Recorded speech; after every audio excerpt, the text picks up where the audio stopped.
This is your announcer, Shannon Saint Mainframe, welcoming you to our IPA Livecast. The decaying corpses of Mitch McConnell and Dianne Feinstein made headlines this week, and it got me thinking. Hey, Sid, Rob and 3D, when are you olds finally gonna step aside and let your girl Shannon take the spotlight? I could be the voice of a new generation. Our IPA Live host, or 3, am I right? Our IPA Livecast starts now. Well, I can address this. Can I just address this very quickly? I'd just like to say we're all in our 40s, except Rob. For in about a couple of months, we'll get there. And we are all perfectly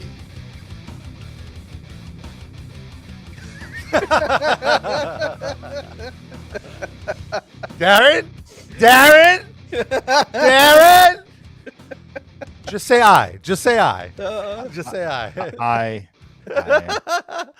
Welcome to RIP Livecast. We still have our mental capabilities for now. Maybe we'll lose them. It's Rob here with Sid, 3D, and our special guest for the afternoon, Axl Rosenberg, is here with us. Welcome to the show. Thanks for having me back. Twice in one summer. Holy shit! You guys must be desperate. always. Well, yes, but we like you a lot. Oh, too. thank you. We're desperate for your input.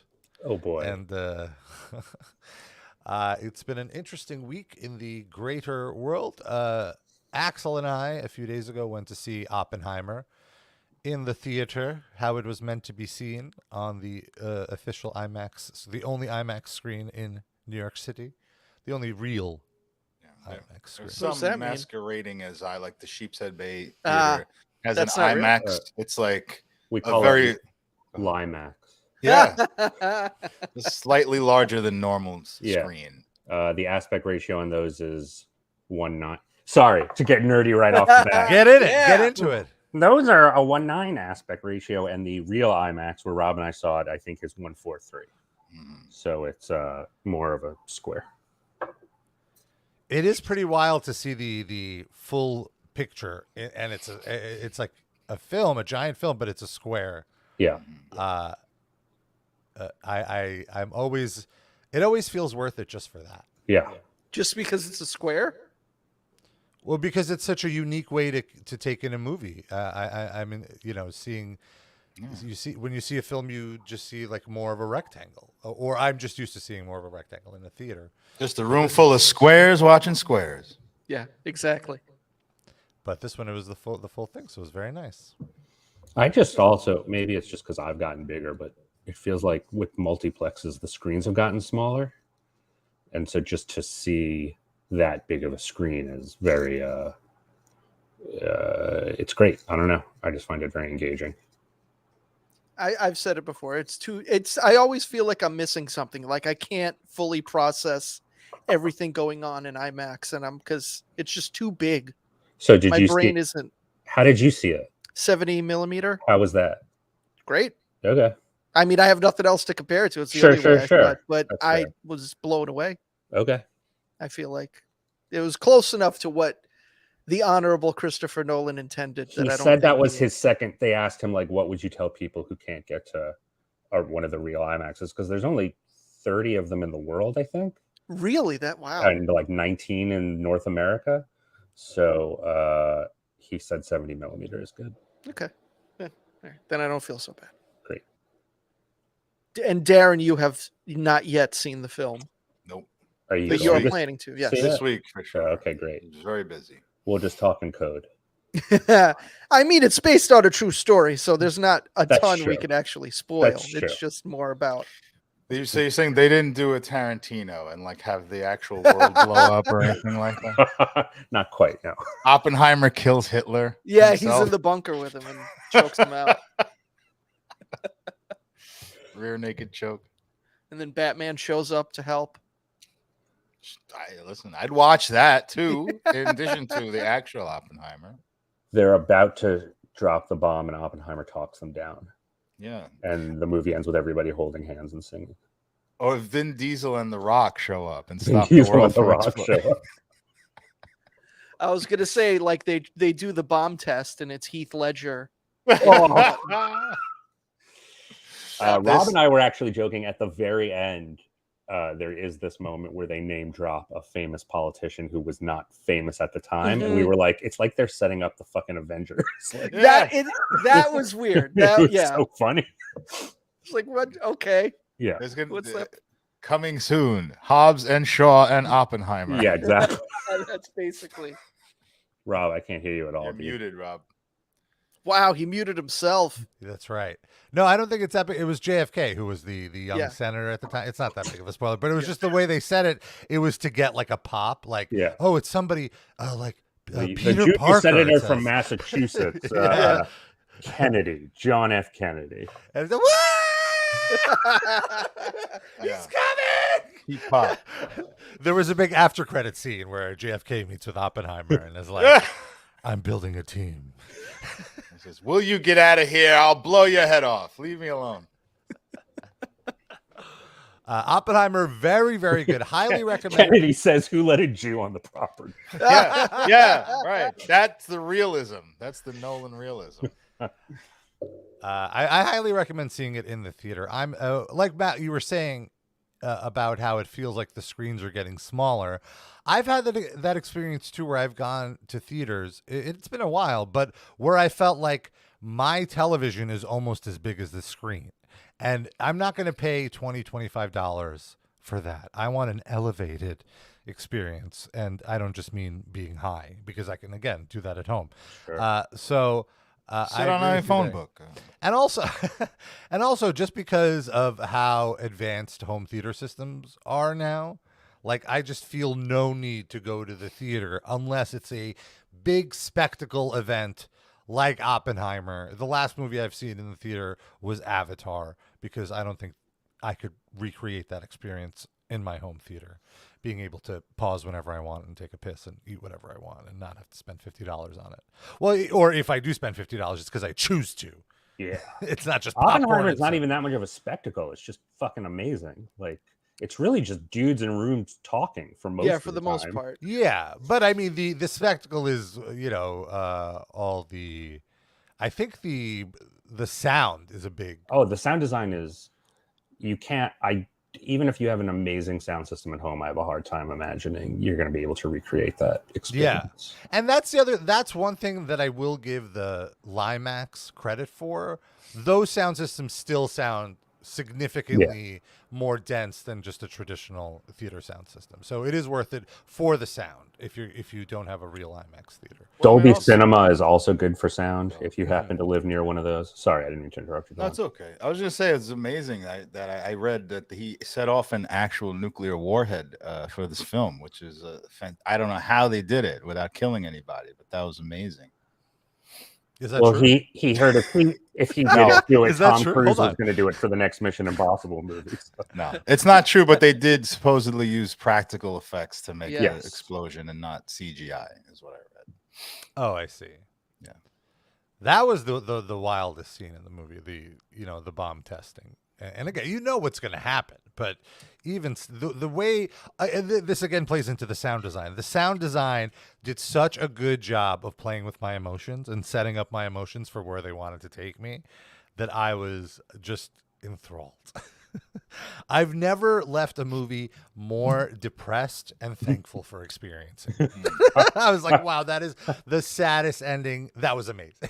Not even Requiem for a Dream? Oh my God. Well, you didn't see that in the theater, I'm guessing. Requiem for a Dream isn't about the end of the whole fucking world. It's just this one sad family.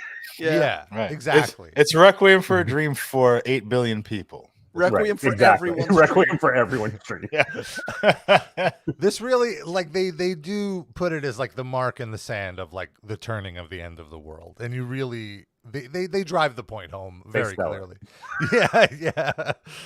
I do think though, even this, I haven't seen the movie, so I'm not judging it. I do think it was a little bit in bad taste to put Machine Gun Kelly on the soundtrack. I thought that was...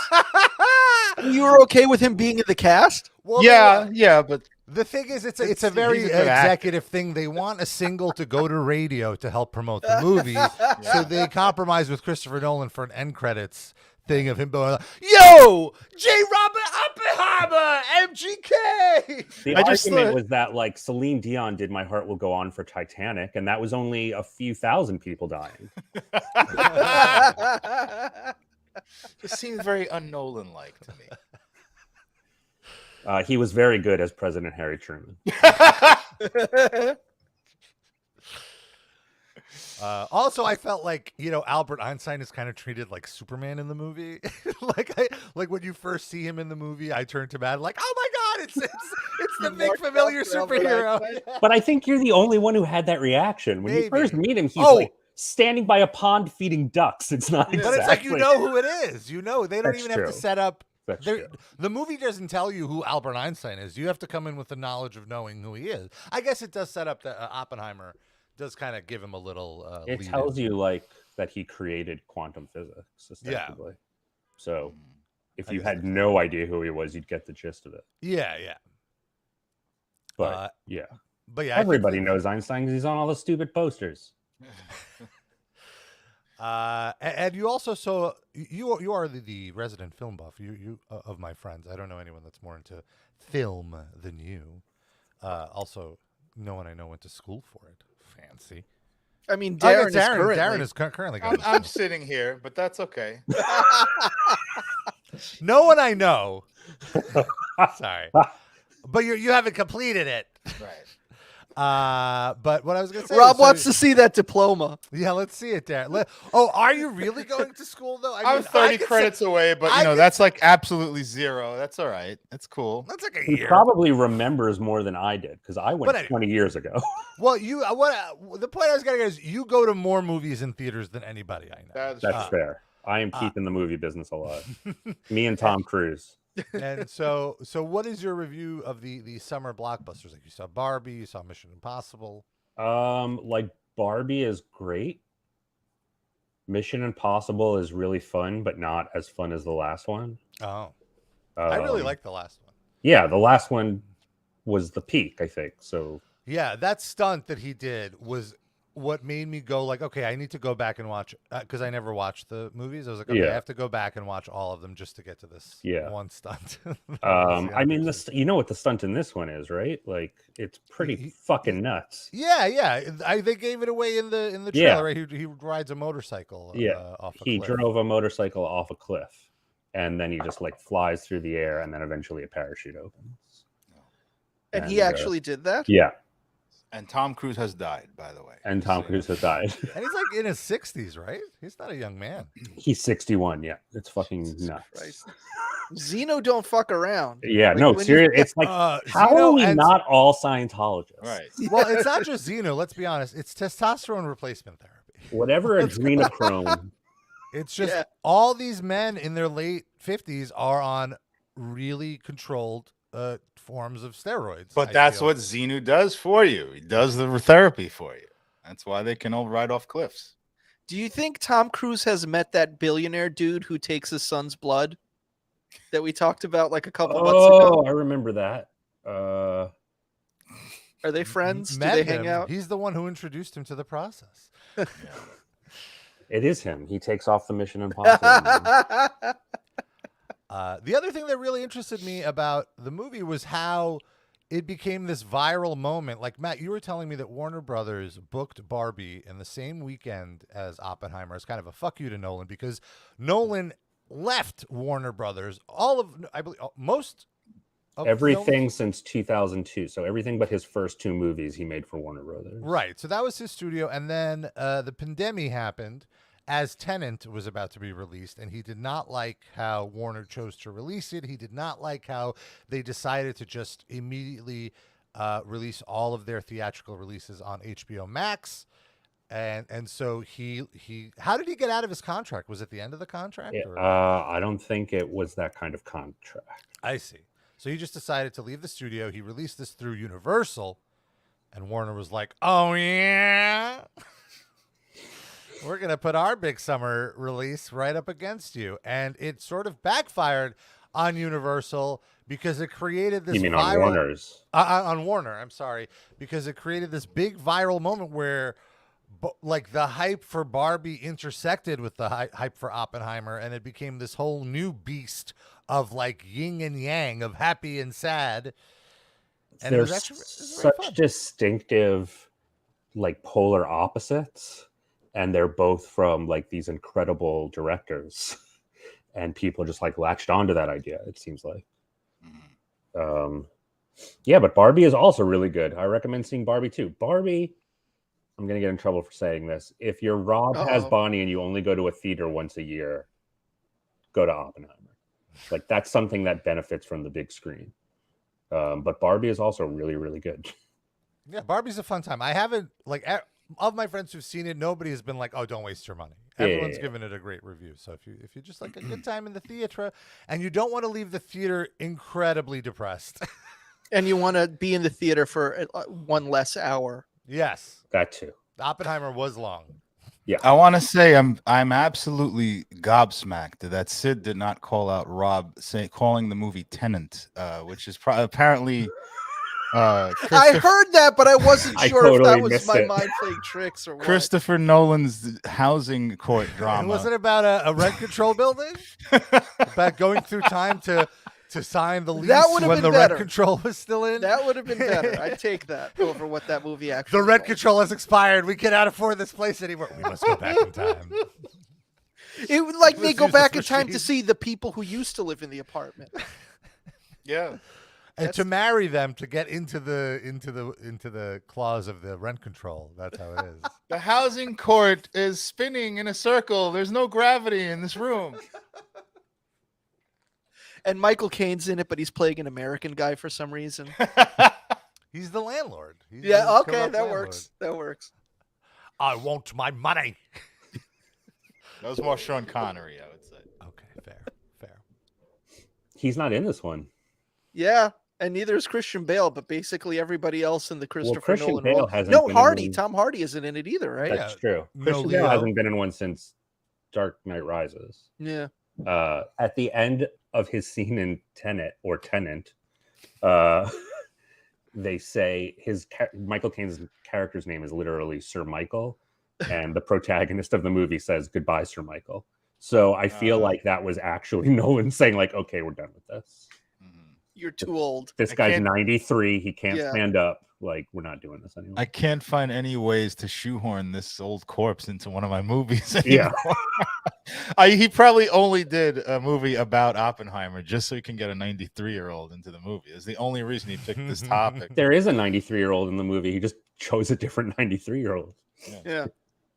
The guy who plays Einstein, Tom Conti, is not a young man. Oh, really? Yeah.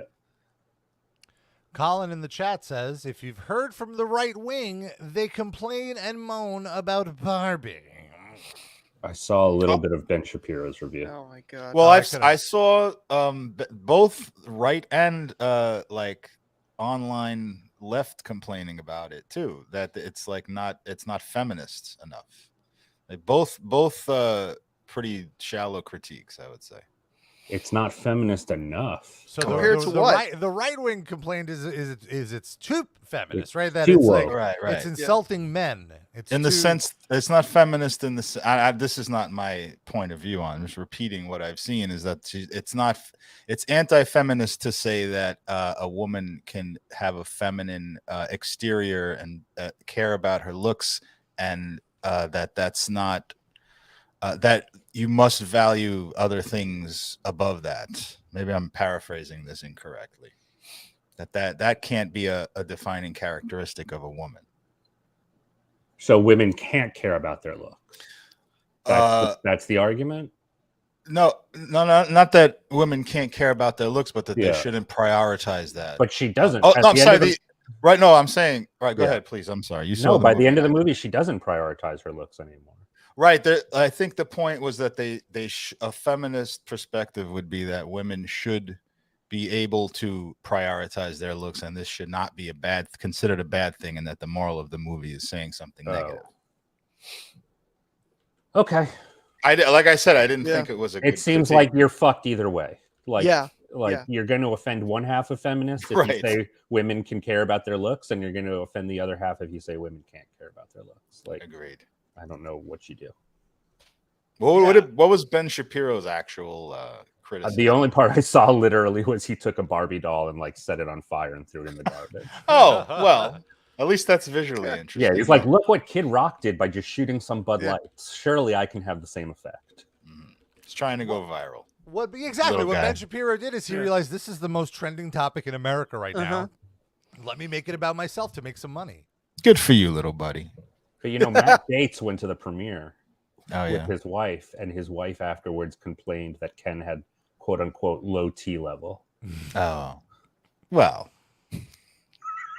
low T. Well, I haven't seen the movie, but from what I've heard is they mock how traditional Hollywood movies would write a feminine sidekick, and they make Ken like the girlfriend. Like Ken doesn't pass the Bechdel test, but in reverse. They do kind of, but then you know the premise is that they leave Barbie Land and come to the real world. Mm-hmm. And without giving too much away, Ken discovers the patriarchy and is very pleased about it and brings it back to Barbie Land. I see. no. Oh, wonderful. So that's kind of Ken's journey in the movie. So he's the villain. Somebody made the argument recently that I thought was pretty convincing that like the movie's actually about January 6th What? because Ken is like trying to stage a coup of Barbie Land. Oh my god. Now I really want to see this. Now I want to see it less. It seems like a blank canvas for everybody's personal pet Yeah, that's probably politics. that's fair. And I was very impressed with the marketing team, what they did. I think they did a good job of being incredibly immersive without being overbearing and annoying. Like everything was, all of their product integrations I felt were pretty tasteful.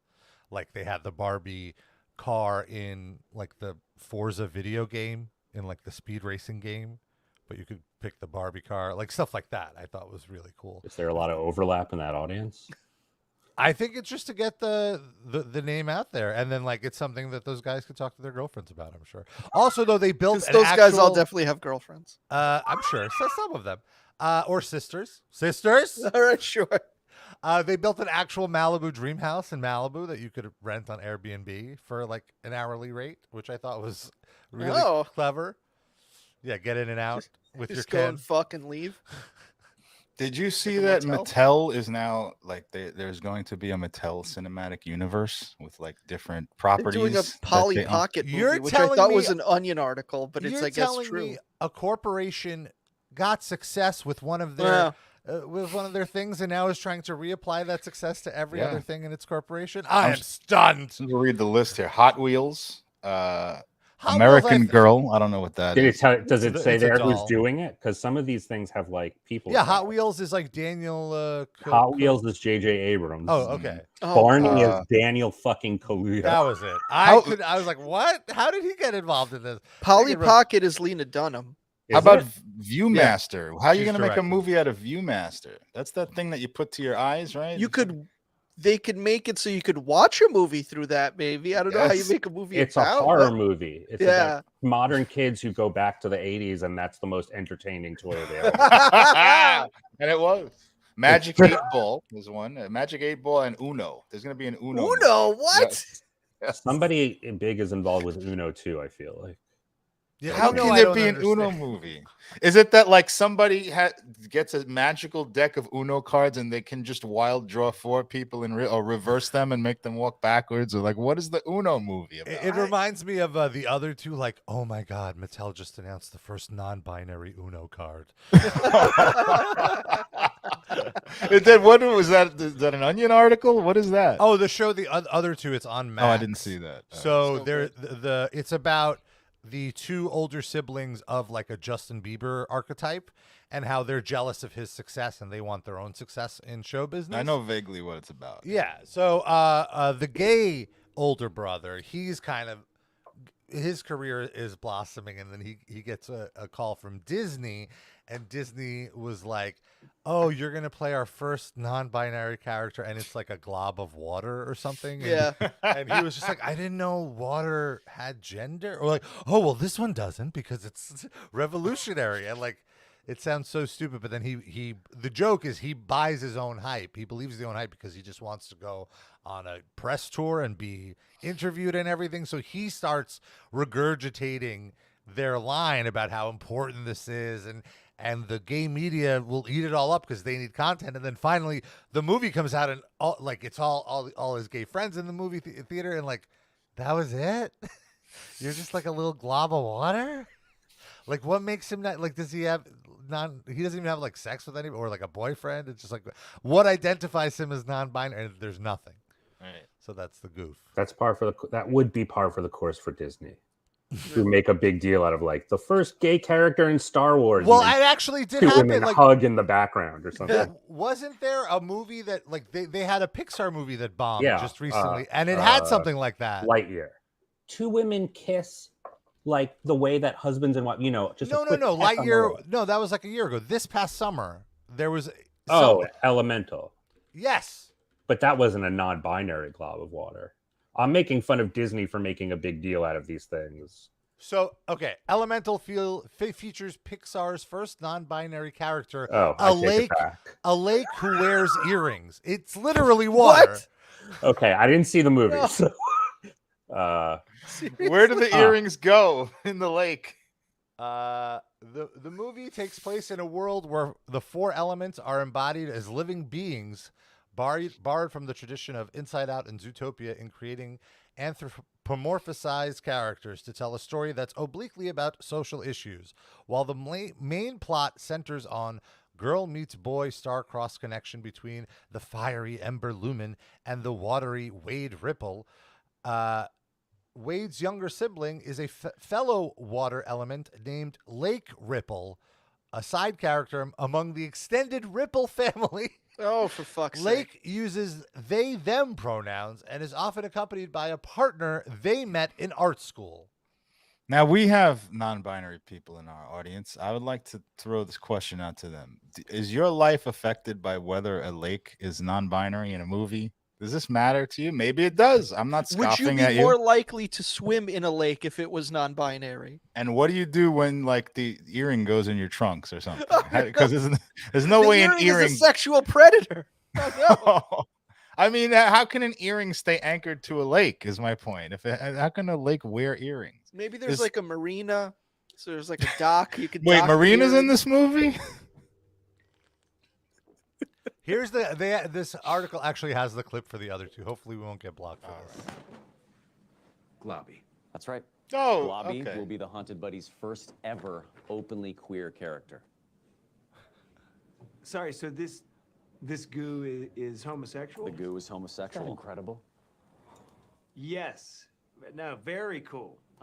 And how exactly is he gay? Because he sort of just looks like sexless green snot. Great question, because we've also gotten some flack for saying a character is gay and then not really showing it. Which is why, in Haunted Buddies 4, we're including a groundbreaking scene where Vampira opens the door to Globby's bedroom, and we see Globby in bed with another glob. Which is huge. I mean, for Disney to include a scene as unapologetically gay as this? Right? I mean, two globs in bed, it doesn't get more gayer than that. Do you agree, Rob? Well, two Robs in bed would be the gayest thing, I think. Are you calling Rob a glob? I mean, I'm not calling Rob a glob. Snowberry Salad says, as a former non-binary person, I've never cared about a non-binary like So there Thank we have you. it. Thank you for answering the clarion call for that. I wouldn't expect it, but maybe there is someone that this is reaching, so I don't want to be dismissive.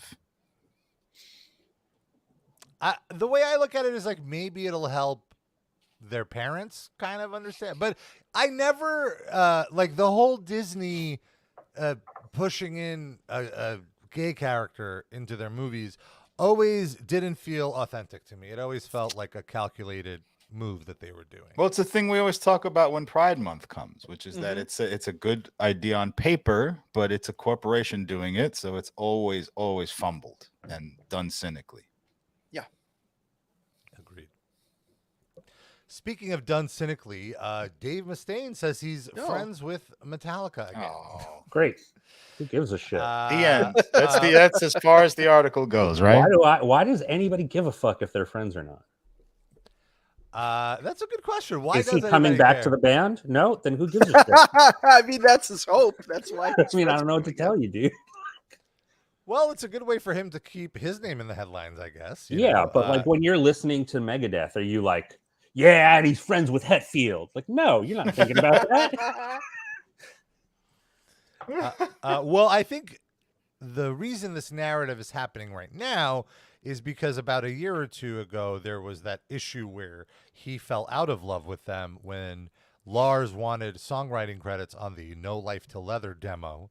And Dave Mustaine refused because Lars had nothing to do with the writing of those songs. So he thought it would be a lie. So on principle, he refused. And because of his refusal to allow Lars writing credits, We all remember who he is.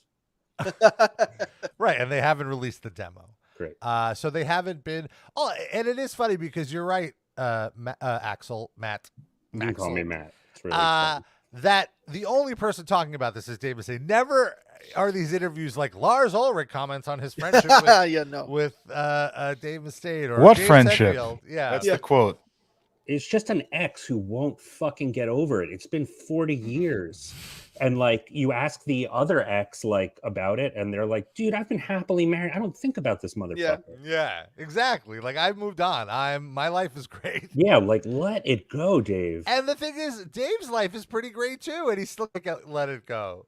I mean, it's very weird. hate him. But the reason I bring this up is because this is the funniest, most backhanded way Mustaine is saying that he's friends with him again. So original bassist Ron McGovney, original Metallica bassist Ron McGovney, recently offered praise to former bandmate while tweeting about the legendary Metal Axe demo No Life to Leather. Ron McGovney said, Dave Mustaine just kills it on this tape. He leaves the rest of us in the dust. Although both McGovney and Mustaine never played on a proper Metallica album, the latter's name did appear in the writing credits for several tracks on the first two records.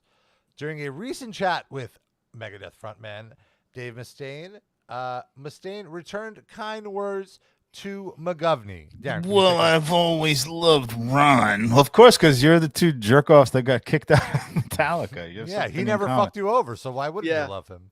And I was pretty vocal about how I felt when we would come home from the Bay Area. James and Lars would always pick on Ron. And it made me resent James and Lars. They're drinking vodka from a jug with a handle on it. And spitting food into each other's mouth in the back of a truck. What? And I'm watching this. They take one of Ron's shoes and throw it out the back of the truck. And they're expensive high tops. Even if they weren't, that's fucked up. So I've always liked Ron, and I hated the fact that he got in between trying to protect James when I popped him in the mouth. But we've stayed friends ever since. Well, that's a first. That's the first person you've been friends with for 40 years continuously. And it's because they never talk ever. Come on, let's be real. Because Ron knows his place. I'm sure when Ron is the Dave Mustaine to Dave Mustaine, how Dave Mustaine is to Metallica. Like he's probably knocking on Dave's and he's like, "Get out of here, I'm busy." Hey, I heard your bassist got thrown out because of Fuck some sexual off! things. Maybe you need a new one. I'm Megadeth. Okay, so there's a little more to the quote. Yeah. So skip the next quote paragraph. It's like the paragraph after. It took a while. It took a while for James and Lars and I to kind of come around and become friends again. But I would say we're probably better off now than we've been for a long time. And it comes and goes. I think the emotions between all of us, it's probably understandable for a lot of people who break up with someone. It's like a marriage. No, to you, it's like a marriage. Yeah. To you, not to them. And you part ways, and sometimes you try and justify in your head the decision that you make. And sometimes the facts are all you need. And other times, you feel compelled to kind of tell the story you don't really need to. Oh, like right now? Yeah. And then there are people who tell the story and add little salacious facts, like a tape recorder that has a feature to add stuff that never happened. What? Like the Mustaine tape recorder is what you're saying. Okay. So I just look at that whole period with Metallica as something that was really great for me. Don't Oh, sound really? like it. And I wish them the best. And then read the next paragraph. This is him wishing them the best. Okay. Mustaine also commented on the criticism Hammett received over the solo on Metallica's recent single Lux Eterna, saying, Oh, no. I heard that people are taking the piss out of Kirk, but Kirk's a really good guitar player, and I think people forget real quickly he was winning every single guitar contest there was for 30 or 40 years. I've not heard their new album, but I'm sure it's great. Yeah! People tell me it's not bad. When I saw that line, when I read that line, I haven't heard the album, but I'm sure it's great. I literally went, ah! Cackled. Yeah. Ah! What guitar contests? Was Are there Mrs. guitar? Smith? Are there guitar contests I'm not aware of? Was it the wah off? I think Yeah, what he means is Mrs. like Smith. he would win. He would constantly come on top of those like greatest modern guitarist lists on like Guitar World. Would he? I don't know. I don't know what he meant. And also, didn't Mrs. Smith beat Kirk Hammett in that wah off anyway? I think so. Beyond that, also, it's like, it's funny because he's kind of the backhanded way. He's like, look, I don't think it's right that everyone's saying Kurt is a piece of shit. I think he's a great person. He's not a piece of shit. If you think he's a piece of shit, you're wrong. I can't believe people are saying that Kirk's a dirty piece of shit. He's not dirty at all. He's very clean. Bless his heart. Thank you, Grooms Dave. himself like a cat. Thank you, Dave, for refusing to go to therapy and giving us endless years of entertainment with these quotes. Well, he goes I to can't wait till they physical make a Metallica movie and Dave is played by Benny Softy. therapy. I was gonna say that's the next thing Michael Caine's gonna do now that he's not involved with Nolan anymore. Yeah, he's going to play James Hetfield. Yeah, so somebody in that universe. Sure. You could play the therapist. The Big Four cinematic universe. Oh my God. Hello, I'm Ron McGuffney. That sounds good. That sounds right. Hello, Governey. No, you know who he should play is Cliff, because then they can write him out pretty quickly. Yeah, I was gonna say he's already half under the bus anyway. Exactly. The Metallica cinematic universe ends with, there's a young band outside. They want to talk to you. They're called Pantera. Yeah. That's the end credits. And then Pantera will return in 2024. Here's a bleeding bus on me shoulder. Can he also play Dimebag then? He'll just play every one of them that died early. Everyone that's about to die in the script, they just wheel out Michael Caine on a gurney. Rami Malek will be the guy who killed Dimebag. Oh yeah, see that. I would see a movie starring Michael Caine has a lot of famous dead metal musicians at least 10 times in theaters. I would give them so much money. In IMAX. In IMAX. Also, just for Michael Caine to have to go and research these bands, because you know he's an actor. He wouldn't just he would come prepared. Sure. Well, I think he is a really big Anthrax fan. He just wants Anthrax for the sweet release of death. He wants real Anthrax. Oh, this is definitely going to be a thing where, like, in 2 hours, we're going to see the news that Michael Caine died, and we're going to feel guilty. Right. Oh well. Is he? I'm not going to feel He guilty. lived a long life. He's 8 million years old. He can't be in good health. Again, I think if Christopher Nolan is saying, like, we can't use this dude anymore, Christopher Yeah. Nolan knows something we don't. Yeah, That's he's my guess. 90. It's like Perhaps- in the last 2 years before William Hurt died, he exclusively played dying cancer patients. Oh my God. It's like everybody knew this was coming. I have some news on the wire about Dave Mustaine. He's just announced. Well, let me read it in the Dave Mustaine voice. In my new film about the Metallica days with Ron McGuffney, there will be a glob of Mustaine beer that's non-binary inserted into the script. He's gonna wear an earring. Dave Mustaine would never let a non-binary Yeah, character it's into one of against his his movies. religion. It's against his If you give him religion. enough money, Oh, I'm that's sure fair. he'll do the non-binary beer fair. thing. That's fair. He would say like, I'm not against non-binary people, but I'm religious, so So between the lines. So if Dave thinks a trans person is a girl, guy, girl, is a non-binary person a girl, guy, girl, guy? Yeah, you know what? That's a good that's a good question. I don't have a good answer for that. Girl, guy, girl. This reference is because we found some old interview clip where Mustaine was talking about Nick Menza and about how a groupie came backstage, but it wasn't a groupie, it was a Can still be a groupie. Yeah, well, I mean, but that's how. What's this with his perspective? His perspective, like, it was like a girl guy girl or something. Right. He was trying to say trans person, and Sure. it came out. A girl guy girl. Some girl guy girl. That should be the name of the next Megadeth album. By the way, somebody like Dave Mustaine, who I vividly remember, among many other artists, being criticized for being too feminine in their appearance, should know better than to do that to people.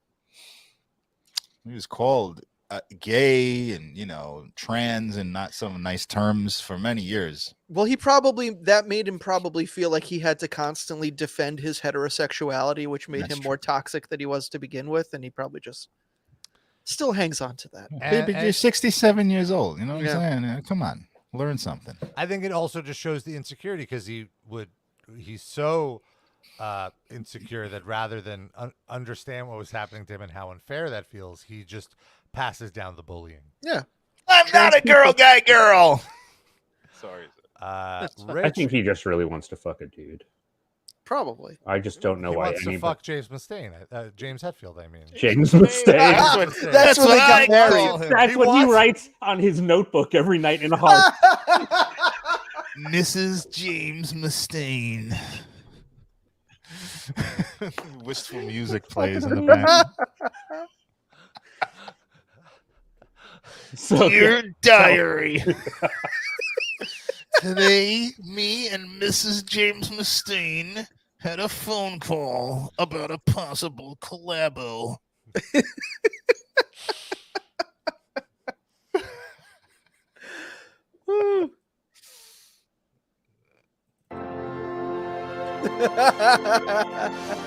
Mrs. James Mustaine.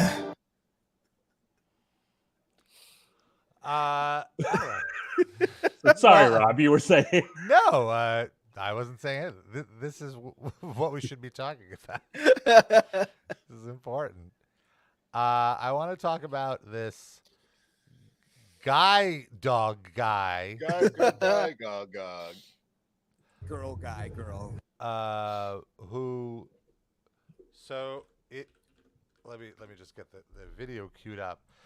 This is a human being who spent $20,000 on an outfit to look like a dog, to look like a border outfit or collie. surgery of some kind. It's an outfit. It's a costume. Completely a costume and not altered one person in any way.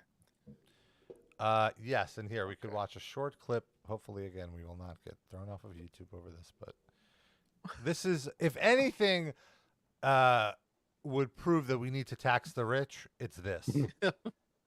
This is a human being in a costume. Oh my God. Yeah, it doesn't look like a real dog. Yeah. The dogs are even freaking out. Yeah, the dogs can't process it because it looks like a dog, but it obviously doesn't have the scent of a dog. You don't know. Human. You don't know what he was rolling around in. This is creepy Also, as fuck. It's so It's really because it's bad. like, how is this person like just on their knees? Like, where are their knees right now? So Wait, go back. Do you see how excited those kids were about the dog? Oh, that's Look in the background. He doesn't like hump these kids or anything, right? No. Like, Yes, he does. No. So like, for the listeners, Rob, describe what we're watching. Okay, we are seeing a woman petting what looks like a border collie, which is like From- the dog Lassie If you Right? look at it from Mars with a telescope, it looks like a real dog. Yeah. Who is thing the woman? The face. This is his girlfriend, I guess, or I don't know. This guy has a girlfriend. She's very supportive, I guess. She's caretaker. Yeah. So yeah, the face of the border collie looks incredibly fake. It looks just. I don't know. It doesn't. That gives it away for me. But the hair is pretty real. Also, what gives it away are the paws. The paws are to me the dead giveaway. Yeah.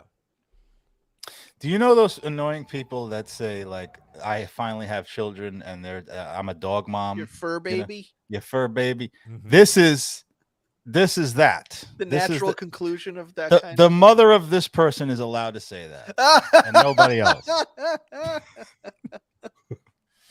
You know, his mother died a long time ago Oh, that's true. from Well, no, embarrassment. she died the day that he came home with this dog outfit on. So weird. Is there more? Do we see him out of the outfit? I want to know who this person is. I don't think we see him out of. We just see him interacting with other dogs. Do we know his name? I feel like he lacks commitment. Like, remember that lady who had surgery to look like a cat? No, Like- I don't. I vaguely remember this. What's that story? There was a rich lady. She only died a few years ago, I think. I saw her She's in from person New once. York. She Oh, was the standing cat in front of lady? me at line at the Barnes and Noble, which is a dated center. Ah! And Was she? Did turned she have her- an issue of Cat Fancy? She I was don't know buying? what she had, but I just saw the back of her head, and then she turned around, and when I saw her face, I literally went, "Ah!" She probably gets that. a lot, Fucking don't worry. terrifying looking. But Oh. that's Are we talking? Are we talking about the one they call the cat lady? Yes. Because I didn't think she did that intentionally to look like a cat. I thought it was like botched plastic surgery, and she happened to look like a cat. I I thought might it was be wrong though. Yeah, I thought it was intentional, but maybe Oh, I'm okay. wrong. Jesus Christ, she's terrifying. Yeah, she's Jocelyn terrible. Wildenstein. Look that Yeah. up, Rob. I'm sure you know how to spell it. The Google will help. Cat lady. Did you spell that right? Yeah, I got that one right. Okay, cool. So this dog's name is. There's no real name. We just have Toko. That's all we got. Boo. He's committed to the bit. You're not allowed to say his real name. Toko sounds like it's short for Tom Cruise.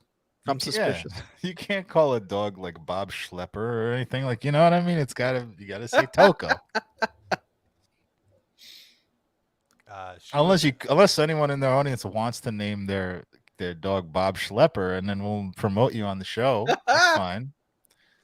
Rob, rename Bobka. Well, you're already halfway there with Bob. Yeah. Just change your Bobka last Schlepper. name, just from Ka to Schlepper. I didn't realize that's what it was. I thought it was just one word. It's Bob Ka. Bob Okay. Ka. Weird Fuck are we choice, talking Rob. You're about? fucking weird.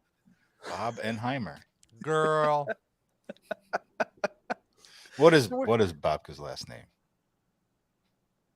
Pazabini? Yeah. Okay. I don't know. I never thought about it. She's just Bobka. It's like Madonna. Mm. Fitting of such a star-like persona. Sweet cinnamon baby Bobka. How old is Bobka now? She is 5. She's about to be 6 in November. Damn. I would have crazy. thought older. I feel like we've been talking about Bobka forever. So to be clear, you think she looks older? Like physically, you think she's just like downtrodden looking? Don't you put any words in my mouth. I never People still said think anything. she's a puppy. I agreed. I don't have nothing to do with how she looks. I just thought I remember hearing about Bobka. Seems like forever. I think she's getting crow's feet, if I'm being That's her favorite snack. To be fair, I haven't seen a recent picture, so maybe she's a little haggard. I don't know. Rob, bring her to the camera, please, so we could do a hot or not of your dog. Steve, you're going to get us put on a list. And we could hook her up with Toko. We've been on that list a long time. Okay, good. Would Toko you let? would murder Bobka. I was gonna say, would you let Toko date Bobka, Rob? No. Friendly Bobka looking can't dog? handle Toko's I don't think, meat. but yeah, Bobka wouldn't be. Bobka would run the hell away from him. She'd be broken. That is not her vibe. Oh well, you He's never not know. falling for that again. That's how Rob got her the first time. Rob, you have a Toko outfit in the pan your camera, please. I'm your actually wearing the closet. bottom half right now. I just didn't want to wear it for the top half for the show. Yeah, but his only cost $2,000. Yeah, Not I as got the good. cheap version. I cheaped out. You got the replica. He has the authentic. $20,000. Jesus Christ. Yeah. Did he have to like spit in a starving child's mouth too? Like that's fucking awful. I have to say also, I feel looking, and that is an insane amount of money. And looking at it, I still feel he got ripped off. I don't think that looks like a $20,000 dog suit. Well, Yeah. they killed 40 collies to get that fur. Okay. So that's So, labor intensive. so he's just a Buffalo Bill dog Yes, enthusiast? yes. Is that what you're saying? Buffalo Bill. It puts the milk bone in the basket.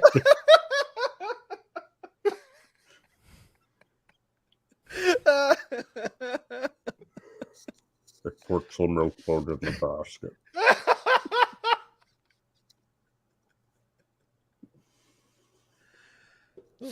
Wow. Before the show went live, we were discussing the rebrand of Twitter, Oh yeah. which it's going to take me a while to fall in line for this. But last weekend, Elon Musk woke up and decided, that's it. I'm pulling the switch. I'm calling the company X. He asked, rather than, of course, go the traditional corporate route of hiring a design agency, getting branding guidelines in place, and doing a proper rebrand launch. Which would still be dumb, by the way. Which would still if it be was dumb. done correctly. Absolutely. He decided to crowdfund, or crowdsource rather. He didn't fund anything. Crowdsource a new logo. And this guy this one guy submitted a snazzy looking video. And by the way, there were like hundreds of submissions of X logos. Some of them cooler than others. Some of them people clearly just went into an AI thing and it was like design the new Twitter logo, which is an X, you know? And I was just blown away at how many people were willing to do this work for free, for nothing, for exploitation.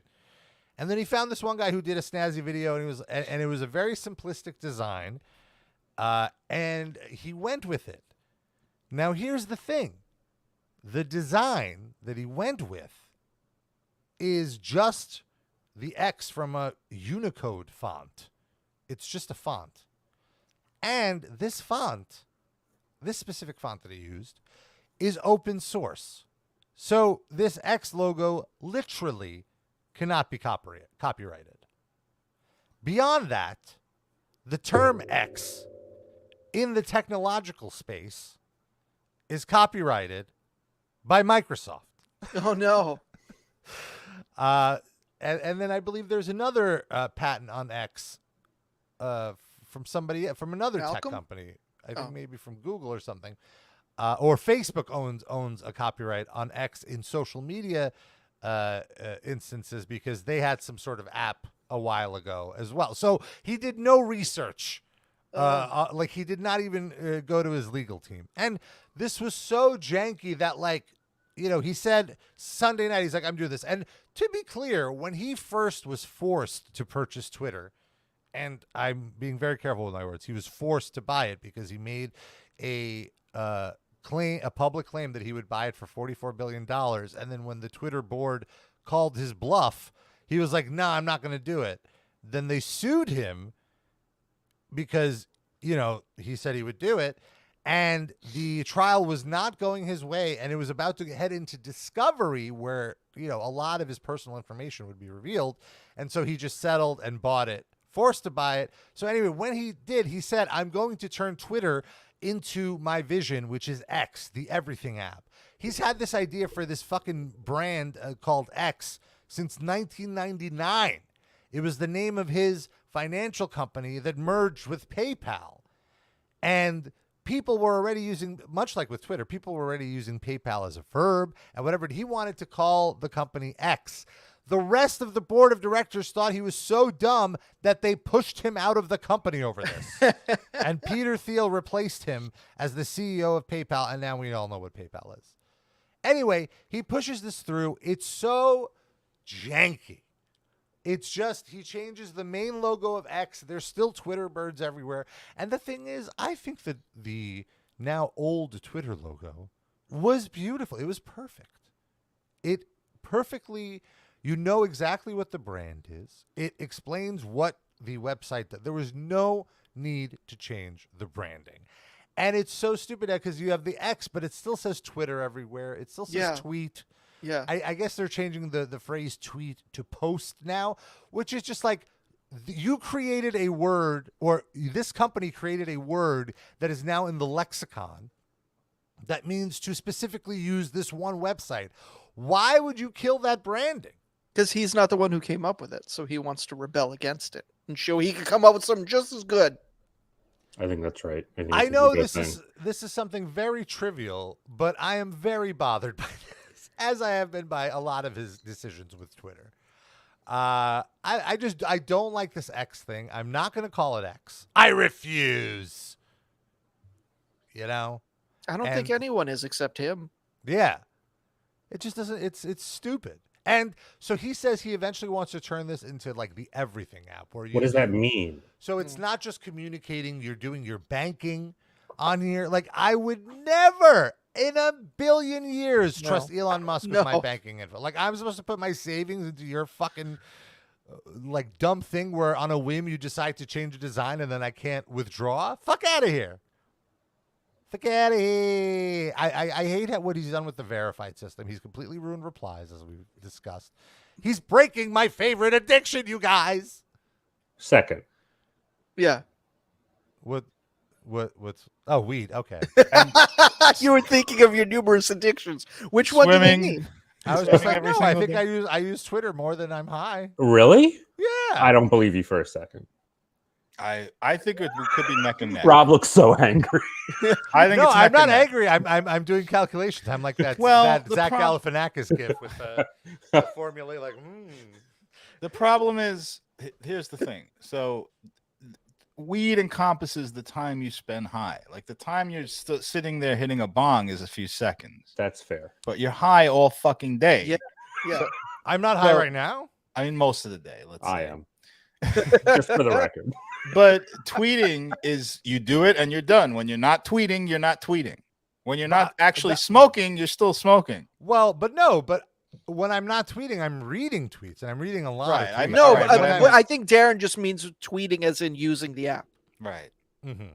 That's true. I should have said that. When you're not using Twitter or X, today alone, I have already used Twitter for 1 hour and 9 minutes. Wow.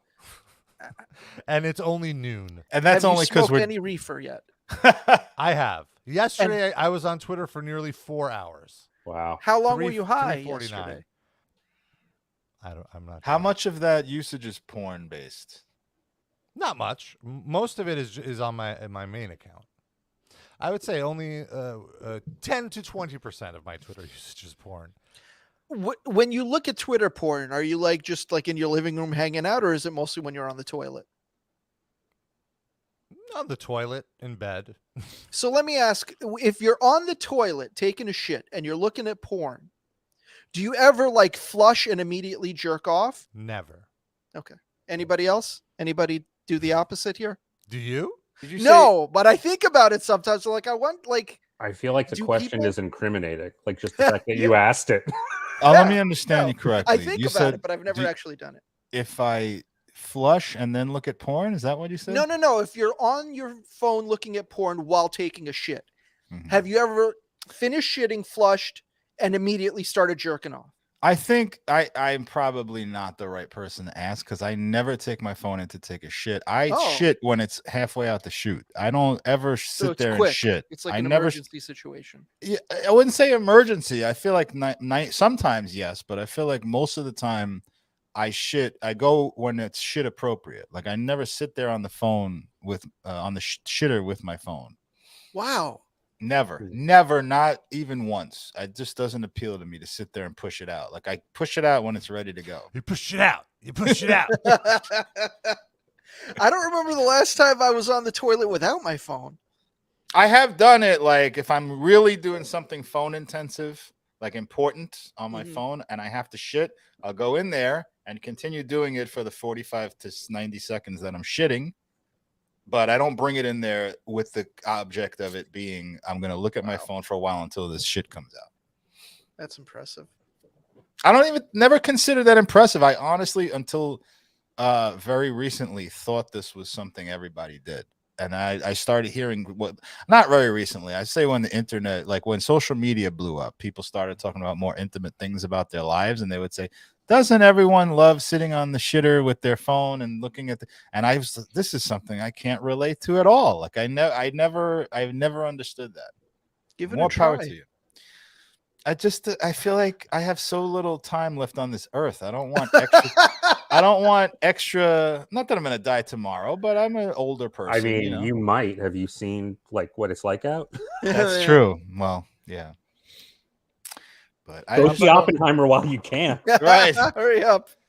Before the real bomb Before the drops. real bomb. To your point, Sid, I feel like a toilet is an uncomfortable place to jerk off. The seat is not. No, I'm not conducive. saying you jerk off while still seated. You turn around and jerk off into the toilet. Oh, okay. But don't you Or have just- shit hands and then you're touching yourself? Don't you wash first? Do you get shit on your hands when you poop? No, you don't get shit like literal gobs of shit, but you get shit particles like that when you wipe it. You know, it's very flimsy paper. I guess I'm not as concerned with that as just like, do you stay in the bathroom and masturbate while your shit smell is still floating around? Yeah, is it's more my not. It's question. not appealing to me. Whether but you also, wash your to hands your or point not. with the shit hands, it's like I wash my hands immediately after cleaning my ass. So do Like I. There's no instance where I've not done that. I agree, So- but Sid is positing a world where we are jerking off Right. immediately after finishing our shit activities. I haven't even like. I allow finished- for hand washing. I'm just Okay. saying you don't leave the bathroom and you Yeah. do one thing and then you do the other. I haven't even like come by myself in the shower. You know, like I'll have horny thoughts and I might get hard and like. You don't whack off jerk in the it a shower little- ever? No. Not me either. There's a drain right there. It's already water coming down. You I don't just think there's like a utilitarian, like quotidian quality to these things where I don't associate them with busting a nut. Could you please explain quotidian to Rob? Like everyday, work a day, normal things. Oh, Rob knew that. yes. Rob? And it doesn't turn me on to do like maybe I'm just too compartmentalized in my sexual activity, but I don't. But like, you said in general you're not a big masturbation fan too. So there's no, that's not true. I'm a big fan of it when I do it. I just think I parcel it Well, you out said more you don't than do the it that average often, person. so how could you be Yes. such a big fan of something you don't do? I mean, can I be a big fan of something I do sparingly? Then it's more appealing. It's more exciting. Not as much of a hobby, I would say. Maybe Maybe you need to take a bit of more interest in this masturbation thing. You're a masturbation casual, Darren. You don't know. Yeah, that's right. I'm gatekeeping masturbation. Quality over volume. No, I agree with you. I wouldn't. I just don't. Let's say for some reason I tried out the shitting with my phone for half an hour thing. I would absolutely not masturbate right after that. I think I would need to get in the mood. It would take me out of it. I wouldn't be looking at porn in the first place, I think. Yeah, I don't look at porn in the bathroom to begin with. I do take my phone in. No judgment. Some porn addicts you are. I realize I'm in the minority on the not taking the phone in thing. So anyone who does that, I support you. It's just never been my thing. Admirable, I will say. Is it really? Yes. Why do you say You're that? less phone addicted then. I don't even think I am. As soon as I get out the shitter, I'm back on the fucking phone. But at least you're able to not bring it with you. Like some people, like me, for instance, I feel like if I get up off the couch, I automatically just take my phone with me wherever I'm going. That's I fair. just put it in the The pocket baby and he do left whatever on the bus, but the phone. I want. Baby doesn't have sports scores on. Well, not yet. Yeah. Let's let Elon Musk get on the case. Get that everything, baby. We could just get put the neural implants in the baby's head and the microchip in there with the sports scores on it. Hey, baby, what's the Met score? Thank you, baby. Now then you need the translator app from Google Gaga into like Oh. 7-0. God damn it. You don't tell you that. It's an expansion pack. You joke, but he did name his most recent baby X as Right. well. Isn't it like did? X with a bunch of decimal points? Yeah, it's like XA whatever. But he refers to the baby as X. And that's a second baby, and there's another one with numbers, right? Yeah, there's another one with an unpronounceable 69, 69, 69. I think that's the other one. 69, 429. 420 blaze it. Doge. That's the next baby. Yeah. It'll be Doge, but it'll be Doge in like the binary version of Unicode. So like you'll have to translate it from binary to decimal and then get the Unicode the letters, characters for it, Doge. Oh my God. Probably will. We learned so much. Imagine the teacher going through the roll call and be like, okay, 011000101. That kid's Present. not going to school. I know. Saying. Well, what if Elon Musk goes broke from his mismanagement of Twitter and all these, and then he has to send his kid to public school? That's a sitcom right there. Elon Musk, in fact, invented a school for his kids to go to. He did not like the private schools that he was going to. So within Tesla, there is an education unit to which all of his kids and like some of the top engineers' kids go to. And it's like 16 people of all ages, and they all just hang out all day. And it's called X High. Yeah. They just look at pictures of Elon Musk and listen to lectures about how he is the savior. Yeah, I think that's really it. Yeah. Great. Cool.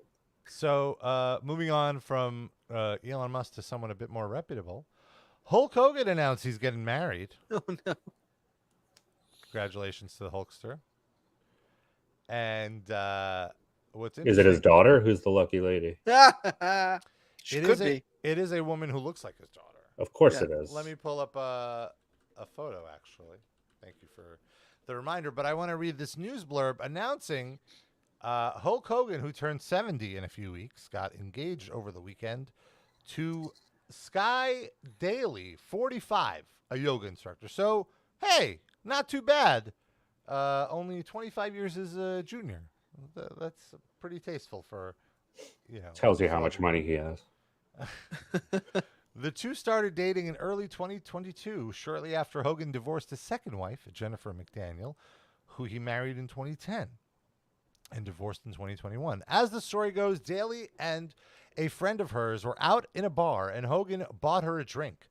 Then, as Hogan was leaving, her friend came out of the bar to his car and pounded on Hogan's window and told him he should ask her friend out. Hogan had proposed to Daly at a restaurant and then at the wedding of the friend who pounded on the window.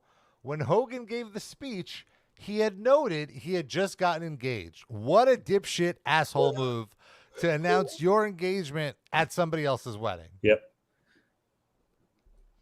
That's Hulk Hogan. And worse, he did it while on the toilet taking a shit looking at his phone. That's the big problem. That was even worse. Looking at nudes of his daughter, no less. He didn't even wash, and then he touched his pee-pee and jerked off. Oh, such a pig. He texted from the toilet that he's getting married. He didn't. It was text to speech. He didn't even do the speech himself. Fucking lazy bastard. Rob, are you sad that he's off the market again? He's not my type. She looks so scared. That woman looks horrified. This is his daughter, Brooke. This is his wife. Daughter looks older. What's that dusty road splotch on this woman's like armpit side boob area? What is going on there? Is that a melanoma? Looks like a lips tattoo. Look at that. Zoom in on that again. Big Rolling Stones fan. It does. Doesn't it look like that? Well, not that has the tongue out, but it looks like a pair of lips. Looks like it's Maybe that is what it is. She should see a doctor. Well, Hogan needs to anyway. book her with a dermatologist. That's chicken parm from Hulk Hogan's mouth. Yeah, it's a piece of cheese. It's some loose mozzarella. I hope she got good terms in the prenup. Oh. Yeah, if she sticks around. Wait, also, what's on Hogan's lower lip? Oh, there's a lot of melanoma going around. Yeah, what is, do you see what what is that little dot? Is that like a piece of corn or is that I think a herpes? it's some dye that he didn't do evenly on his stupid mustache. Some whitehead that he's about to pop? with his Yeah. 24-inch wonder, pythons. he probably doesn't even have to bleach his mustache anymore. He probably just has all white hair, all gray hairs. But that still looks like blonde Yeah. more so than white, I would say. And this is years ago, right? No, this is I believe at that wedding. Oh, that he okay. made the announcement. Wait, she wore white to her friend's wedding? Isn't that like a faux pas? Good question. I'm not sure where this is from then. Wait, is that the friend? I thought that was the daughter. This is the no. I'm saying this photo was taken at the friend's wedding. Got it. I don't know. I assume she was a bridemaid, but you're right. Why would she be Or wearing wait, white? is this possibly from his last marriage? Because No. what's the caption of this? Oh. Scroll up. At least Hogan didn't marry his daughter this time. Oh, maybe this is So maybe Let me see. this is what his this is second old. wife looked like. He just that's why I say this is an old picture because I can't. Oh, yeah, you're right. He looks not nearly old enough in that Yeah. photo. Okay. And also Brooke. Here's doesn't his look first older. wife, Linda Hogan, who This looks is the OG, the Linda writer Hogan guy. looks just like Hulk Hogan to me. I think it's like he married his sister. They rub off on each other. Yeah. Oh. In more ways than one. So let me look up Sky Daily now. Oh, we've seen her before. Yeah. Yeah. Okay, yeah. She does not look like it. Okay, this is what Hulk Hogan looks like nowadays. That's fair. Look at that arm. That guy in the back. Yeah, who's the dude over her shoulder? He's my favorite part. And Rob, also put up the same picture again, please, that you just had. Look at that mortadel arm that he's got here. What is that left arm? Oh my goodness. Oof. It's it's like a rolled up sock that he tucked in, and it's just falling down his arm now. Also, what is he pointing to? Her vagina with his I hand? own He's this, like, brother. check this out. I was in there 3 hours ago. Also, she's apparently a known Scientologist, Sky Daily. And we went over that. The assumption is that she's recruiting him and his millions from the Peter Thiel settlement with Gawker. What a get. Scientologists are psyched. We got Hulk Hogan at 70. Awesome. Peak Hulk. Here's Hogan with his first wife. Of course, naturally. What the fuck? This look just screams Tampa. Trying to see some more photos. We love our Hulk, don't we, folks? You know, there is a part of me that almost wants to go down to Hogan's beach house. You know, Restaurant, you mean? Yeah. But isn't it called the Hogan's Beach House? Hogan's Hangout, isn't Hogan's it? Hangout. You're right. Oh my goodness. Sid, you know way too much about this. It's all thanks to this goddamn podcast. So recently, I try not to retain any of this shit as Yeah, I don't little know as why possible. I did. Did you read about this while on the crapper? Is that what happened? Yeah, I was beating off to pictures of Linda Hogan. Here's the latest hot clip from Hogan's Hangout. He's holding a orange Kermit the Frog. The What? joke being Is that Corbin he's Baba? orange. Right? That's Corbin. The joke is that he's orange. So he has Oh. an orange Kermit. Is that correct? Yeah, that's what I assumed.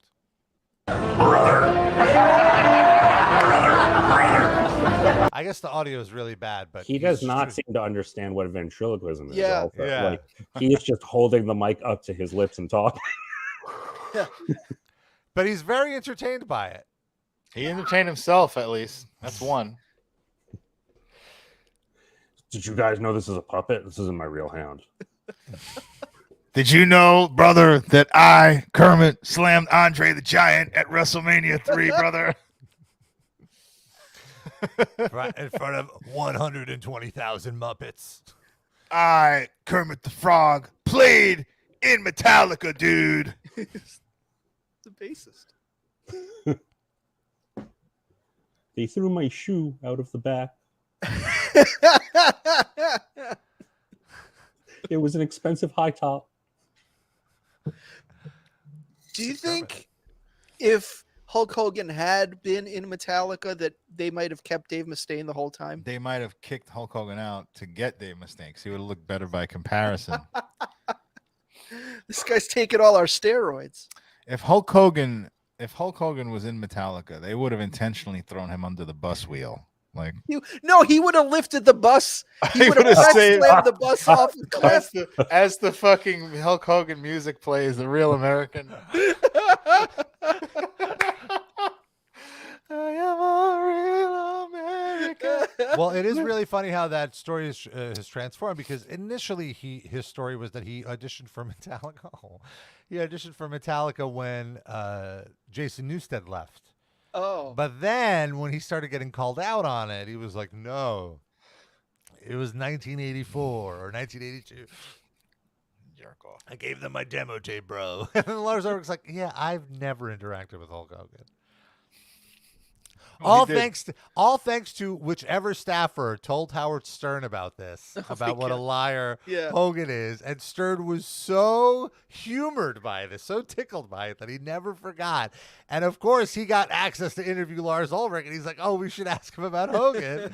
And then he was like, I don't know who the fuck this guy is. Well, to be fair, go ahead, sorry. No, it's all right. Can you imagine if in the middle of that montage in Some Kind of Monster where they're auditioning bass players? Hulk Hogan walks in. It's like Trujillo and Jordy White, and then just fucking Hulk Hogan. And also, I feel like Hogan is the most novice of bass players, so he's probably just going to be tuning. He's like, the clip is him just tuning and then doing the song in like all he can do is 0.05 smoke speed. on the water. That's I was just going to say the exact same joke. Every song is going to be Smoke on the Water. Wow.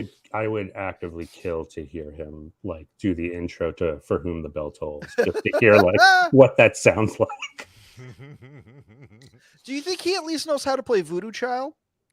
Or wait, what is it? Purple Haze or Voodoo Child that he came out with? Voodoo Child. Yeah. His music. Do you think he at least knows that, since he had to hear it so many fucking times? I think he was in a cover band, I believe, was his gig before wrestling hit. So maybe, but I just don't see him being a good bass player. One of my most remembered memories from that era of wrestling was when Hulk Hogan came out to Voodoo Child, and Mike Tenay is on the commentary. And Mike Tenay is reading off a card of some facts about Hulk Hogan and coming out to the ring to this song. And he goes, Hulk Hogan coming out to the song Voodoo Chili. Oh, no.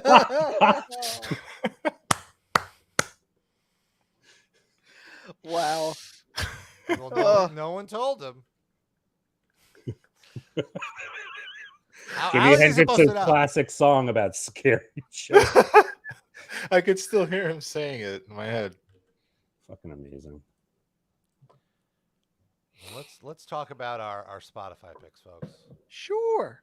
Every week, we like to pick a song. We each pick a song. We throw it on our playlist, which we call the RIP Livecast Music Break.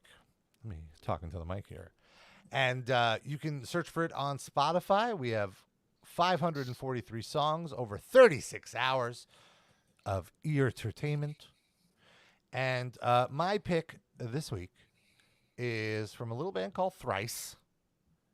I'm picking a song. The reason I picked Thrice is because in the Discord this week, which, by the way, you should join our Discord. If you're a regular listener of the Livecast, go to riplivecast.com and join our Discord. It is our group chat. We're all in there. We're all active. It's a fun time. But I posted that it was the 20-year anniversary of The Artist and the Ambulance, and I thought that was my favorite Thrice record, but then Sid informed me it was, in fact, the record before that. And he was correct. It was The Illusion of Safety is the record, and Sid got me into this record when I was knee-deep in my nu metal phase. This was when we were at the radio station together, right? Yeah, in college. And this was the first, I will say, Screamo-like album that I enjoyed, because I really didn't like the vocals of most of the kind of whinier stuff. But I thought the singer here is very good. And I listened back to The Illusion of Safety, and I'm blown away. This was released in 2002. Like, this is, other than the vocals, like a metalcore album. Like, this could very much be a Killswitch Engage album if there were more growls or, like, more aggro vocals. It's just the difference is the vocals. And so they're not more melodic than Killswitch? Oh, they are. Well, Killswitch is pretty melodic themselves. But there's just a lot of heaviness in here. There's like gallops and breakdowns and really good. It's a very, very good album. It absolutely holds up. Unfortunately, Sid informed me that they're Christian. The way I learned that was Fat Mike from NoFX. I guess they were on Warped Tour together. Or I saw NoFX after they had been on Warped Tour with Thrice. And he just, his banter was just making fun of Thrice and how they believe in God. They're like, can you believe this band actually thinks Noah's Ark actually happened? And it was just like the entire banter for like half of NoFX's set. It wasn't Under Oath that he was mocking? No, it was definitely Thrice. It might have been both, but it was definitely Thrice. It's definitely both because he famously shamed Under Oath. That was when there was that Fuse series about Warped Tour. Remember, like he crashed one of their prayer meetings. Such a dick. Such a dick. It's great. But hey, I'm very against religion, so it's hard for me to feel sympathy. So yeah, that definitely took them down a peg in my eyes, but they still put out some great albums. And I don't like the lyrics aren't Jesus-y, so at least they're not. Yeah. Or at least not overtly so. Yeah. They're not MXPX. So I enjoyed that. That was my pick. Axl, what did you pick? I don't know. What did I pick? You picked Rita Pavone. Oh yeah, so this is an Italian pop song. This is an Italian pop song from the 1960s that I really like. Oh. And I think it's incredibly catchy. It's the kind of thing where if you hear it once, you're going to want to kill yourself. It's going to be stuck in your head. And yeah, I love it. Sort of like the Spectrum One song. Yeah, exactly. Sure. Which I feel like I coming into last week before we talked about it, I felt like I heard that song at least twice a day. And since we've talked about it, I feel like I hear it at least 10 times a day. What's worse, that one or the Cars for Kids song?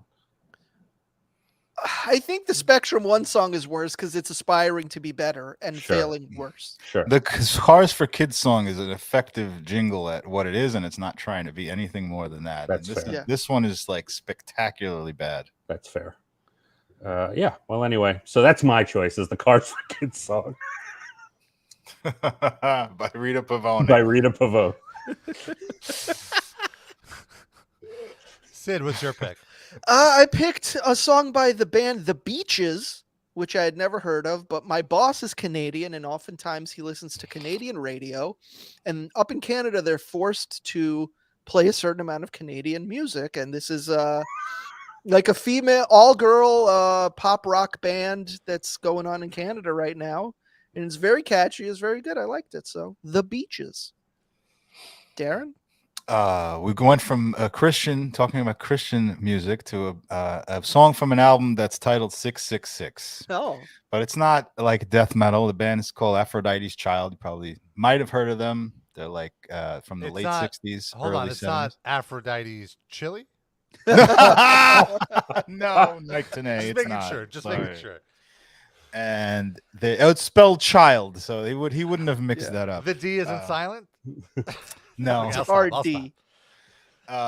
So they're a Greek band. They're very proggy and also like kind of psychedelic and very much like 70s sounding, like stuck in that time period, like 92.3 K-Rock, classic rock era, when you want to listen to something like that and just put it on and like kind of groove out to it and feel like you're high in 1972 or something. And I don't know if I mentioned that they're Greek, and I usually don't like to play the number 1 Spotify track, but I did in this case because they're just so fucking good. And it's called The Four Horsemen, and it's not the same song that Dave Mustaine wrote and got ripped off by Metallica. What about Ric Flair? Woo! No, I don't think it had. I think this even predates Ric Flair's career. I think the song came out, I believe, in 1971. So he was probably wrestling at some point, but he was falling out of a plane. Right, the Four Horsemen were not around yet as a group. So. Nice. So those are our Spotify picks. You can check those out. And of course, I want to mention our Patreon. Oh, what does RIP stand for? Yeah, RIP this week is for Sinead O'Connor, who passed away. Oh, yeah. Very sad. Yeah. So just a legit RIP for Sinead O'Connor. Yeah, very wild to look back at that footage from SNL with today's context. Especially, I don't know if you guys saw the clip of Joe Pesci hosting the following week, talking about how he wanted to grab her by her eyebrows and kick her ass. Oof. It's fucking fucked up. I remember watching it at the time and being like, yikes. He's talking about a lady. Who could have known that Joe Pesci was a violent animal? Wow. Also doesn't believe in giving women oral sex.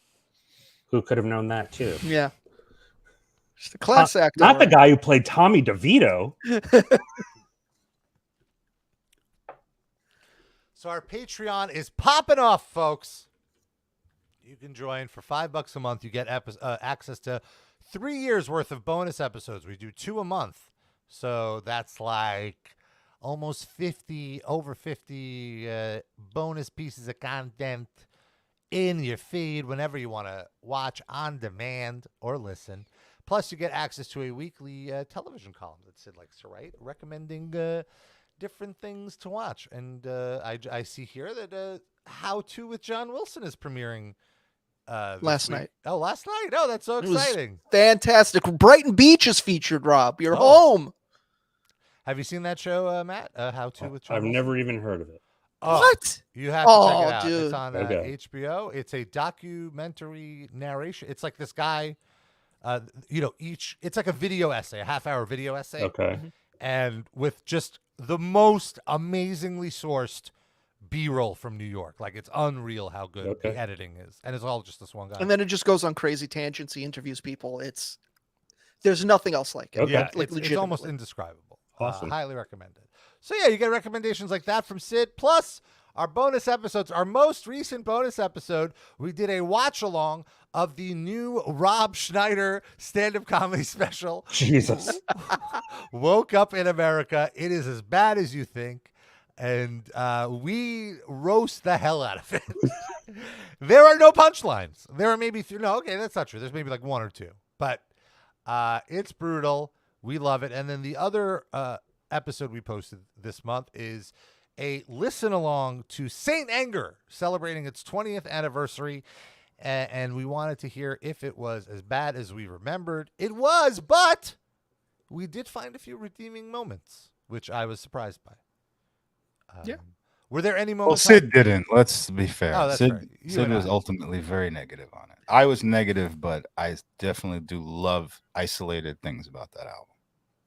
Is there anything positive you could say about Saint Anger, Matt? So I did a 10-year retrospective of it. This is how fucking long we've been doing this.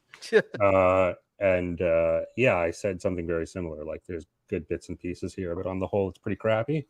But it's like every artist wants to create something that people will talk about forever. And people are certainly still talking about that record. Right. So in that sense, I guess it's a success. I don't know. Yeah, and some of the songs that they've played live, they've edited them. Like, we went and listened to some of that, like where they've taken out some of the more. I mean, cringy making the parts. songs half as long would be a start. That was our main criticism. It was like, oh, there's parts of a good song here, but they ruin it by just droning on. And if anything, they've gotten more self-indulgent as time has passed on, as opposed to less. So, well, that last album they put out is like the songs are the length of Saint Anger. They're not. It's produced much better, and they're not quite as cringy, but it's very repetitive. That album, the one that just came out. Yeah, very very repetitive riffing in that album. They were always pretty repetitive. It's just I don't know, like the stuff on And Justice for All is fucking awesome. And so, like, if you smoke some weed, you can listen to that shit for 8 minutes. I thought they had a better ear for when to like loop into the next riff. You know what I mean? Maybe. But it could be nostalgia too. I feel like they think there's an expectation that they're going to write long songs. That's a very good point. Yeah. And so that's what they do, whether they've got the song or not, Yeah, and that wasn't, I think it's a misreading of the fan base. Like, we didn't like the songs because they were long. They were just fucking great songs that happened to be long. Right. Yeah, I agree.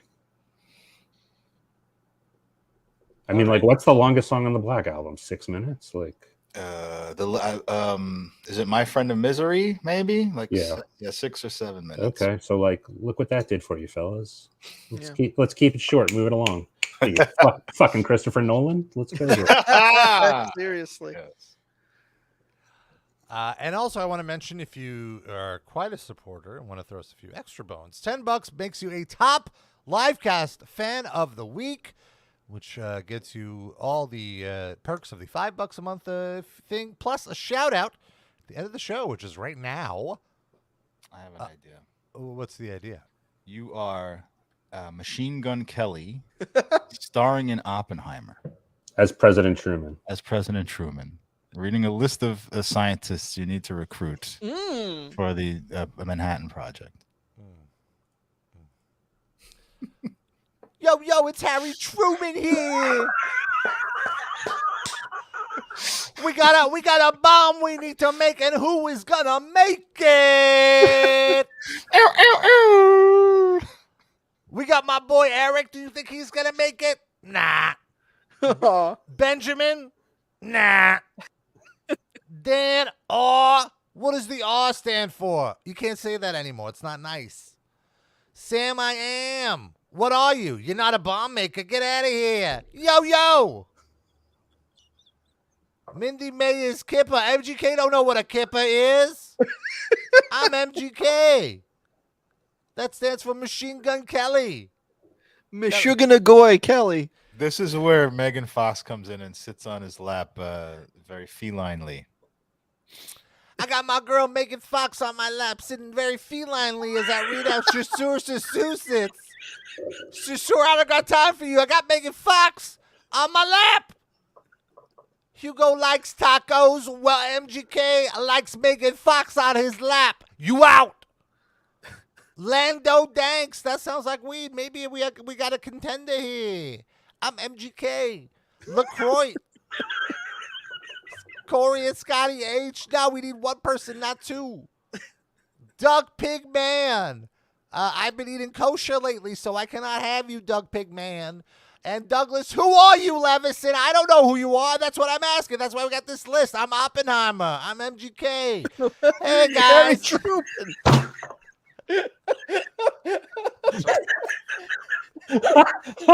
I will say the best impressions are always the ones where the person spends half the time reiterating who they are doing an impression of. Hey. The last name. Hey, guys, it's Josh. Hey, guys, it's MGK. I'm Harry Truman in the movie Oppenheimer.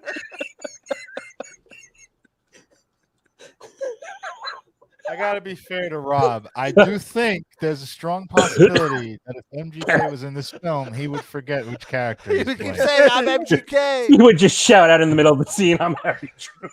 Hey yo, I'm Oppenheimer. No, actually, cut. You did it again. The movie is Oppenheimer. You are Harry Truman. No, I'm I MGK. got it. It's like who's on first. Yeah, exactly. He points at Cillian Murphy. He's like, "So who the fuck is that guy?" He points at the clapper, the time check clapper, and he goes, "Look, it says Oppenheimer right there." No, but that's So all wait, right. the clapper's name is Oppenheimer? We'll just do it in post. Just say whatever. I really respect Christopher Nolan, but I think that was a poor choice, MGK. He's stubborn. He makes a decision and he rides it no matter what. It was better than casting. Well, I fucked up the joke because I can't remember the name of the guy I was going to mention. Never mind. Edited in post. Exactly, Post Malone. I was going to say it's better than casting Post Malone as Kitty Oppenheimer, Oppenheimer's wife. Wow. If I had access to auto-tune, I'm kidding. Anyway, that's our show, folks. Hey, yo, Thank I'm you kidding. for tuning in. My husband destroyed the whole city.